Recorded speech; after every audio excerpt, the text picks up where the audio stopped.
Video like जरूर कर लीजिए और ऐसे वीडियो लगातार फ्री में पाने के लिए चैनल को तुरंत सब्सक्राइब कर लीजिए और बेल आइकन को जरूर टैप कर लीजिए ताकि आगे भी सारे वीडियो आपको मिलते रहे। यूट्यूब में फॉलो करते हैं तो प्लीज ये वाला फ्री टेलीग्राम चैनल जरूर ज्वाइन कर लीजिएगा। सारे नोटिफिकेशन सारे अपडेट यहीं पे आते हैं, ध्यान रखिए। नमस्कार दोस्तों, स्वागत है आपका सी सेट प्रिपरेशन के इस यूट्यूब चैनल पर।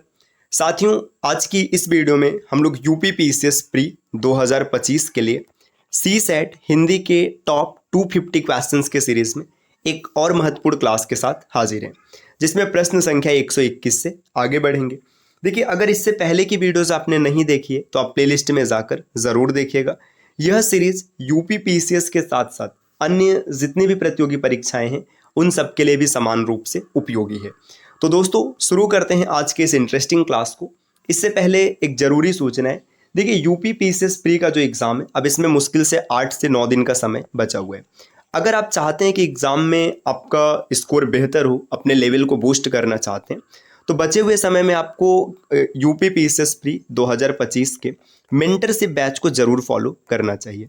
प्रक्रिया बहुत ही आसान से, आपको प्ले स्टोर से ज्ञान सर एजुकेशन एप्लीकेशन इंस्टॉल करना है और एप्लीकेशन इंस्टॉल करने के बाद आपको मेंटरशिप बैच को ज्वाइन करना है। या फिर ये स्क्रीन पर जो नंबर दिख रहे हैं, आप इनमें से किसी भी नंबर पर कॉल या व्हाट्सएप करके भी कोर्स की जानकारी ले सकते हैं। चलिए, अब बढ़ते हैं आगे अपने क्लास की ओर। देखिए, प्रश्न संख्या 121 यहाँ पर दिया गया है कि निम्नलिखित में देवता का पर्यायवाची शब्द है। तो देवता का पर्यायवाची शब्द क्या है? अगर यहाँ पे 4 विकल्प दिया, किंकर, विबुध, विपुल और लोकेश। अगर इन चारों को ध्यान से देखेंगे तो आपको पता चलेगा विबुध, देवता का पर्यायवाची विबुध होता है। तो 121 का सही उत्तर होगा ऑप्शन बी। अगले प्रश्न पर आते 122। यहाँ पे दिया है, स्वार्थ में निम्नलिखित में से कौन सी संधि, आपको ये बताना है। देखिए, स्वार्थ में कौन सी संधि आपको ये बताना है। तो देखिए, इसमें कौन सी संधि है? देखिए, स्व अर्थ, अगर स्वार्थ का संधि विच्छेद करेंगे तो लिखेंगे स्व और प्लस अर्थ। तो स्व प्लस अर्थ क्या हो जाएगा? देखिए, अ और अ मिलकर के क्या बन रहा है? आ बन रहा है। तो यहाँ पे दीर्घ संधि हो जाएगा। ऑप्शन ए इस प्रश्न का उत्तर बनेगा। अगले प्रश्न पर आते, प्रश्न संख्या 123 दिया है, गमन शब्द को विपरीतार्थक बनाने के लिए कौन सा उपसर्ग प्रयुक्त होगा? मतलब जो गमन शब्द लिखे आप इसको विपरीत बनाना चाहते हैं। देखिए, गमन का मतलब जाना और आगमन का मतलब आना, तो इसमें आ अगर जोड़ेंगे तो ये विपरीत हो जाएगा। तो 123 का सही उत्तर बनेगा विकल्प बी, आगमन हो जाएगा। अगले प्रश्न पर आते हैं, प्रश्न संख्या 124 देखते हैं। 124 नंबर का प्रश्न क्या दिया है? इनमें से अरण्य शब्द का पर्यायवाची है। अरण्य का मतलब होता है जंगल, तो जंगल का पर्यायवाची क्या होगा? तो अरण्य, विपिन, कानन, कांतार, ये सब जंगल के पर्यायवाची होते हैं। तो 124 का ए उत्तर बनेगा कांतार। प्रश्न संख्या 125 को देखते हैं। निम्नलिखित में से एक शब्द की वर्तनी में हलंत संबंधी अशुद्धि है। एक शब्द जिसमें हलंत संबंधी अशुद्धि है, तो आपको बताना है कि वो शब्द कौन सा है। देखिए, श्री सम्राट बिल्कुल सही लिखा है, परिषद ये भी सही है, श्रीमान भी सही। देखिए, जो श्री युत शब्द लिखा गया इसमें हलंत संबंधी अशुद्धि है। तो 125 का सही उत्तर होगा विकल्प बी। अगले प्रश्न को देखते हैं। प्रश्न संख्या 126 दिया, तत्सम तद्भव शब्दों का कौन सा युग्म असंगत है? असंगत का मतलब सही नहीं है, आपको बताना है। चक्र, चक्का बिल्कुल सही है। पत्र, पर्ड, ये देखिए थोड़ा सा असंगत दिख रहा है। आगे देखिए क्या दिया, चैत्र, चैत बिल्कुल सही। छत्र, छत ये भी सही है। तो ऑप्शन बी इस प्रश्न का उत्तर हो जाएगा। प्रश्न संख्या 127 दिया गया है। 127 नंबर में पूछा जा रहा है, निम्नलिखित में से कौन सा वर्ण तालव्य नहीं है? देखिए, तालव्य नहीं तो बड़ा सिंपल सा तरीका है, के टी एम डी ओ।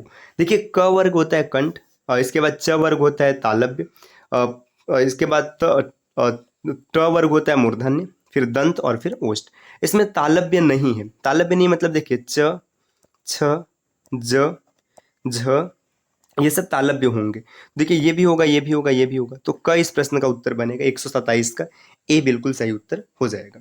अगले प्रश्न पर आते हैं। प्रश्न संख्या 128 दिया, निम्नलिखित में से तत्सम शब्द है। आपको बताना है कि कौन सा शब्द तत्सम है। तो सीधा सीधा दिख रहा है काष्ठ, इसमें खटकोर सा लगा है तो ये तत्सम बन जाएगा। ऑप्शन सी इसका उत्तर हो जाएगा। 129 नंबर का प्रश्न देखते हैं कि इनमें से किन्नर शब्द का संधि विच्छेद क्या होगा, आपको ये बताना है। तो किन्नर ये व्यंजन संधि है, किम प्लस नर होता है किन्नर, तो विकल्प डी इस प्रश्न का उत्तर हो जाएगा। 130 नंबर का प्रश्न यहाँ पर दिया गया कि निम्नलिखित में से शुद्ध शब्द, यहाँ पे लब्ध प्रतिष्ठ लिखने का प्रयास किया गया। तो लब्ध प्रतिष्ठ ऑप्शन ए बिल्कुल सही। देख रहे, प्रीतिष्ठ नहीं होता है, ये भी गलत हो जाएगा, और लब्ध प्रतिष्ठित भी नहीं होता है। तो ऑप्शन ए इस प्रश्न का उत्तर बनेगा, 130 का ए। अगले प्रश्न पर आते 131। निम्नलिखित वाक्यों में से एक शुद्ध वाक्य है, तो आपको बताना है कौन सा वाक्य शुद्ध है। जो लोग बाहर जाना चाहते हैं वह जा सकते हैं। देखिए यहाँ पर लोग है, ये बहुवचन है तो ये भी बहुवचन होगा, तो पहला अशुद्ध है। कृपया एक गिलास पानी दीजिए, ये सही दिख रहा है। सरयू नदी का पाट बहुत लंबा है, पाट नहीं लिखा जाएगा तो यहाँ पे अशुद्ध हो गया। वह सातवें नहीं सातवीं होगा, तो ऑप्शन 20 प्रश्न का सही उत्तर है, कृपया एक गिलास पानी दीजिए। 132 नंबर का प्रश्न है, निम्नलिखित शब्दों में प्रेरणार्थक क्रिया है, आपको बताना है किसमें प्रेरणार्थक क्रिया होगा। देखिए प्रेरणार्थक क्रिया क्या होता है, यहाँ पे कार्य खुद किया नहीं जाता है बल्कि किसी से करवाया जाता है। देखिए जीना, लिखना, चलना, ये सब प्रेरणार्थक नहीं, लेकिन दिलवाना ये दे नहीं रहा है, यहाँ पे दिलवाया जा रहा है, तो सी इस प्रश्न का उत्तर होगा, दिलवाना प्रेरणार्थक क्रिया बनेगा। 133 नंबर का प्रश्न दिया है, यहाँ पर कुछ मुहावरे दिए हैं और उनको मैच करना है, आपको बताना है कि कौन किसके साथ होगा। देखिए छाती लगाना, छाती लगाना का मतलब होता है आलिंगन करना, तो क के साथ द मिलेगा, क के साथ द सिर्फ दो ही विकल्प में, तो इन्हीं में से कोई एक सही होगा, या तो विकल्प ए सही होगा या तो विकल्प डी सही होगा। इसके बाद देखिए ख है, छाती पर सांप लौटना, इसका मतलब होता है ईर्ष्या के से मतलब जलना, ईर्ष्या के कारण काफी ज्यादा जलना, तो ख के साथ स मिलेगा, ख के साथ स ऑप्शन ए में है, तो यही उत्तर हो जाएगा। छाती उमड़ना, छाती उमड़ना मतलब प्रसन्नता से फूले न समाना, और छाती फटना बहुत दुख, अधिक दुख होना। अगले प्रश्न पर आते हैं, प्रश्न संख्या 134 दिया, जिसका उत्तर देकर खंडन किया गया हो, इसके लिए एक शब्द क्या होगा। तो उत्तर देकर जब खंडन कर दिया जाता है तो इसके लिए एक शब्द का जो प्रयोग किया जाता है ये प्रत्युक्त कहलाता है, विकल्प 20 प्रश्न का उत्तर हो जाएगा। 135 से 139 के लिए गद्यांश दिया है, आपको गद्यांश पढ़ना है और इसी के आधार पर जो प्रश्न पूछे जाएंगे आपको उत्तर देना है। तो चलिए गद्यांश को देखते हैं। देखिए हमारा जीवन पाखंड में बन गया है और हम इसके बिना नहीं रह सकते। देखिए यहाँ पे जीवन और पाखंड की बात की जा रही है कि जीवन पाखंड में हो गया और पाखंड के बिना नहीं रह सकते। अपने सार्वजनिक जीवन अथवा निजी जीवन में कहीं भी देखें हम एक दूसरे को छलने की कला का खुलकर उपयोग करते हैं। अब चाहे निजी जीवन हो या सार्वजनिक जीवन हो, हमेशा एक दूसरे को ठगने की, छलने की कला का प्रयोग करते हैं। इसके बावजूद यह विश्वास करते हैं कि हम कुछ भी ऐसा नहीं कर रहे हैं। देखिए किसी को छलने का वो किया जा रहा है, लेकिन फिर भी हमें ऐसा लगता है कि हम ऐसा बिल्कुल नहीं कर रहे हैं। इस प्रकार की भाषा का प्रयोग करते हैं जिसका उस अवसर पर कोई आवश्यकता नहीं होती है।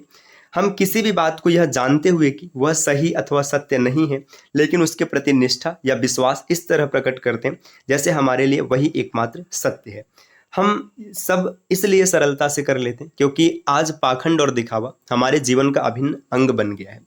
आज हम में से अधिकांश लोगों की स्थिति मुंह में कुछ और मन में कुछ और वाली बन गई। तो यहाँ पे पाखंड की बात की गई है कि पाखंड के कारण जीवन एकदम अस्त व्यस्त हो चुका है, यही सब बात यहाँ पे बताया गया। छलने की कला का हम लोग किस प्रकार उपयोग करते हैं, तो बताया गया था खुलकर करते हैं, तो यहाँ पे हो जाएगा ऑप्शन डी, इस प्रश्न का उत्तर हो जाएगा, छलने की कला का खुलकर उपयोग किया जाता है। प्रश्न संख्या 136 दिया गया, मुंह में राम बगल में छुरी, इसका अर्थ किस प्रकार का होगा। तो मुंह में राम बगल में छुरी, इसका अर्थ होता है कि मुंह में कुछ और होना और मन में कुछ और होना, मतलब आपके मन में कुछ और चल रहा है लेकिन आप ऊपर से कुछ और प्रस्तुत कर रहे हैं, तो 136 का बी उत्तर बन जाएगा। प्रश्न संख्या 137 दिया, हमारे जीवन का अभिन्न अंग क्या बन गया। तो पाखंड और दिखावा यही तो हमारे जीवन का अभिन्न अंग बना है, तो 137 का ए उत्तर बन जाएगा। अगले प्रश्न पर आते 138 नंबर का प्रश्न है कि यह जानते हुए कि यह बात गलत है हम उसके प्रति निष्ठा क्यों प्रकट करते हैं। देखिए आपने देखा कि विशेष तौर पे एक बताया जा रहा था, लोगों को छलने का प्रयास किया जा रहा था, सत्य को असत्य दिखाने का प्रयास किया जा रहा था। देखिए दूसरों को छलना चाहते हैं, ये उत्तर हो सकता है। असत्य को सत्य कहना चाहते हैं, पाखंड और दिखावा जीवन का अभिन्न अंग बन गया, हम दिखावा करना चाहते हैं। देखिए असत्य को सत्य में बदलना यही इसका विशेष वो है, क्योंकि गलत को सही कहा जा रहा है तो असत्य को सत्य में बदलने का प्रयास किया जा रहा है। अगले प्रश्न पर आते हैं, प्रश्न संख्या 139 दिया, गद्यांश का उपयुक्त शीर्षक क्या होगा। आपको ये बताना है कि इस गद्यांश का सही शीर्षक क्या हो सकता है। देखिए सार्वजनिक जीवन ये तो कोई है ही नहीं, दिखावा ये भी नहीं, निष्ठा विश्वास ये भी नहीं, पाखंड आधुनिक जीवन का सत्य, ये इसका सही शीर्षक बन सकता है। 140 नंबर का प्रश्न है और आज के क्लास का अंतिम प्रश्न है, क्योंकि एक क्लास में हम लोग 20 प्रश्नों का डिस्कशन करते हैं। यहाँ पे पूछा गया निम्नलिखित में से अविकारी शब्द नहीं है। देखिए विकारी और अविकारी इसके आधार पे जो शब्द भेद है उनको विभाजित किया गया है।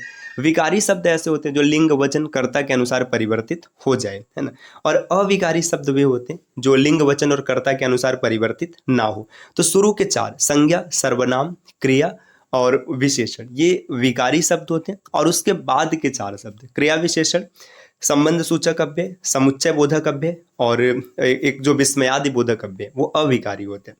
तो इसमें अविकारी नहीं है, मतलब विकारी है, तो सर्वनाम विकारी है। ऑप्शन सी इस प्रश्न का उत्तर हो जाएगा। तो साथियों, ये आज की क्लास के 20 प्रश्न रहे जिनका डिस्कशन हम लोगों ने किया है।